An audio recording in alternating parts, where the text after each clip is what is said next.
Salamu alaikum. Mheshimiwa Rais, leo mimi niko na furaha nyingi sana na msiwe na wasiwasi, siwezi kutusi mtu yote. Marake saa zingine watu wanafanya mambo mengine, wazee kama sisi tunaona hii mambo ni upuzi.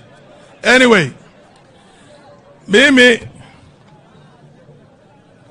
usinipe hiyo kiti yangu kidogo, nilikuwa kwa mkono. Niliweka wapi? Ilanguka. Wewe ndio unashika karatasi yangu, lete. Najua kawaida mzee anaitwa mwisho, lakini ndio ameniita mapema. Anyway, Your Excellency, I have said before, and I'm going to repeat today again. In 60-something years of the history of this country, no president has achieved in 2 years what you have been able to achieve in the last 2 years. We were on the verge of having a currency collapse. Our currency was 160-something and progressively going down to 300. Ulifanya kazi mzuri sana, mambo mengi sana. You protected our currency. Today, our currency is transacting at about 129 to the dollar. Your Excellency, you brought in the universal health coverage. Even a country, first world country, the most developed, the most powerful economy in the world, the American economy, does not have a universal health coverage. This system is going to work, SHA and SHIF is going to work, and it's going to be one of its own in this part of the world. But like any other thing, when you're starting something new, there are a little bit of teething problems. I'm telling Kenyans to bear with us while this thing is getting perfected. Your Excellency, you brought about the housing thing, which you mentioned yourself, but I'll repeat it again. We are now in excess of almost 130,000 units. And for 60-something years, we've been trying to achieve that, and we never achieved anything. But now we are going to achieve it. All the naysayers, we are now seeing the kind of progress we are making. Your Excellency, our education sector had a lot of challenges, and we did not know how we are going to deal with the additional teachers we need for JCC. And people were worried. You recruited almost 80,000 teachers in the shortest possible time, a feat that has never been achieved any time in the past in this country, and we want to congratulate you for that. Your Excellency, I was one of the founder members of what was called COTEPA in the parliament. In the 7th parliament, it's called Coffee and Tea Parliamentary Association. Coffee farmers were cutting their trees up until you came in as the president, and today, coffee farmers are laughing all the way to the bank. Our tea farmers are very happy. Your Excellency, that has never been achieved for over 30 years before that. Your Excellency, we were importing maize from outside the country in the hundreds of thousands of tons.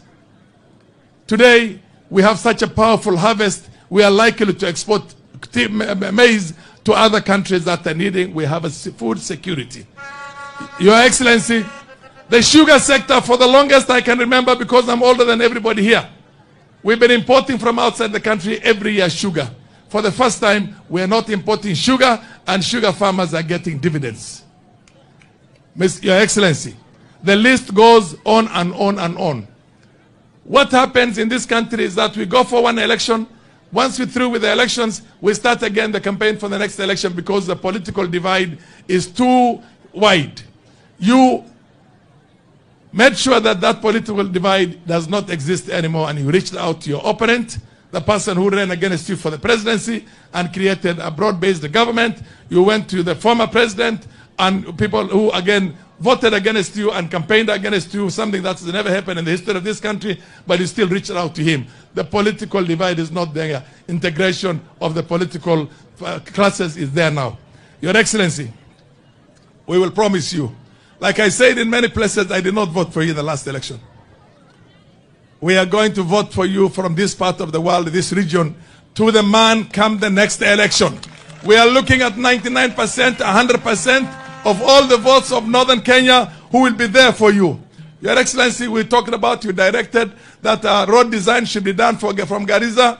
You talked to your minister then, Murkomen, from Garissa all the way to Liboya, and you said, finish the road design. When it's ready again, I'm going to look for the money for that road again. I want to thank you very much for that very powerful undertaking and the fact that I know you always deliver on your undertaking.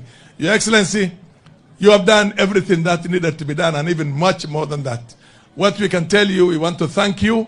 Na wale ambao wanasema hawataki maendeleo, wanataka mambo mengine. Ile mambo mengine wanataka ni shauri yao.